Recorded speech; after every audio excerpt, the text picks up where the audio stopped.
गांव के बाहर एक बूढ़ा पीपल का पेड़ खड़ा था। उसकी जटाएं जैसे गठियाग्रस्त उंगलियां आसमान की तरफ उठी हुई थीं। गांव वाले उसकी डरावनी कहानियां सुनाते थे। उनका कहना था कि ये पेड़ भूतिया है, बेचैन आत्माओं का घर। बच्चों को इससे दूर रहने की हिदायत दी जाती थी। बिना हवा के भी इसके पत्ते सरसराते थे, जैसे वो अपने अंदर छिपे राज की याद दिला रहे हों। सूरज ढलने के बाद कोई भी उसके पास जाने की हिम्मत नहीं करता था।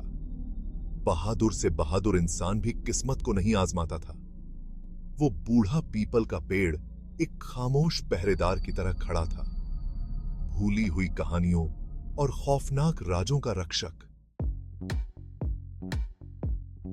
विजय अपनी हिम्मत के लिए मशहूर था।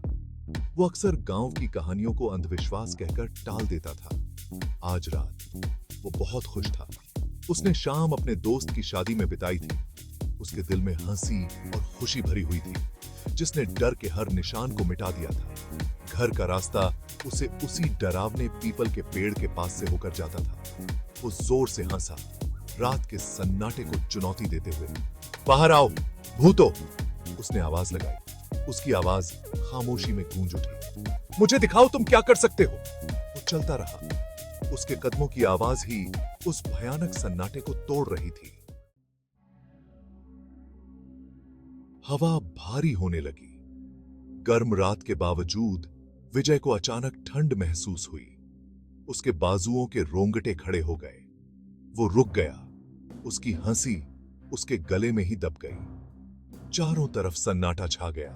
तभी उसने आवाज सुनी, एक धीमी फुसफुसाहट जो हवा के साथ बह रही थी। वो शब्दों को समझ नहीं पा रहा था, लेकिन उस आवाज से उसकी रीढ़ की हड्डी में सिहरन दौड़ गई। ऐसा लग रहा था जैसे आवाज पीपल के पेड़ से आ रही हो। वो एक कदम पीछे हटा। उसका दिल जोर से धड़क रहा था। उसने खुद को समझाया कि ये तो बस हवा का खेल है, लेकिन अंदर ही अंदर डर का एक बीज बो दिया गया था। वो मुड़कर जाने लगा। उसकी चाल तेज हो गई। तभी उसने उसे देखा। पेड़ के पीछे से एक सफेद साया उभरा। उसके लंबे काले बाल उसकी पीठ तक फैले हुए थे, जिससे उसका चेहरा छिपा हुआ था। वो एक अजीब सी लचक के साथ उसकी तरफ बढ़ रही थी। वो जम गया। उसकी सांस रुक गई। फुसफुसाहटें तेज हो गईं। उसके चारों ओर एक भंवर की तरह घूम रही थीं। उसने बोलने की कोशिश की, लेकिन उसके होंठों से कोई आवाज नहीं निकली। व्यंकी और सर्वव्यापी आतंक ने उसे अपनी चपेट में ले लिया।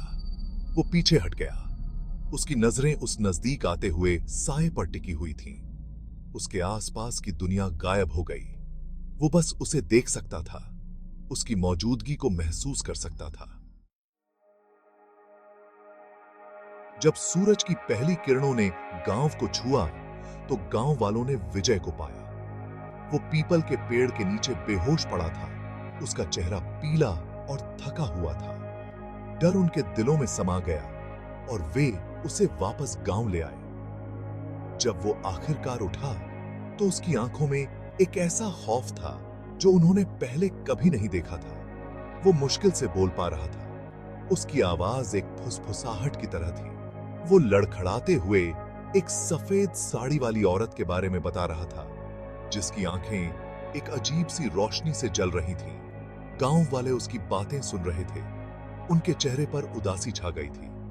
उन्हें अब पता चल गया था कि भूतिया पीपल के पेड़ की कहानियां सच थीं।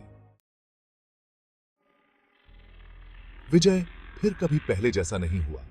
उस घटना ने उसे अंदर तक हिलाकर रख दिया था। उसकी हंसी और खुशी गायब हो गई थी। उसकी जगह उसकी आंखों में एक भूतिया भाव था। उसने उस रात के बारे में बात करने से इनकार कर दिया। वो यादें इतनी भयानक थीं कि उनका सामना नहीं किया जा सकता था। गांव वाले अब पीपल के पेड़ से और भी ज्यादा बचने लगे थे। उसका साया और भी बड़ा और भी काला लगने लगा था। फुसफुसाहटें जारी थीं। उस रात की एक खौफनाक याद दिलाती हुई, जब पीपल के पेड़ के भूत ने खुद को दिखाया था। और वो गांव जो कभी हंसी और जिंदगी से भरा था, अब डर के एक स्थायी साए में डूबा हुआ था।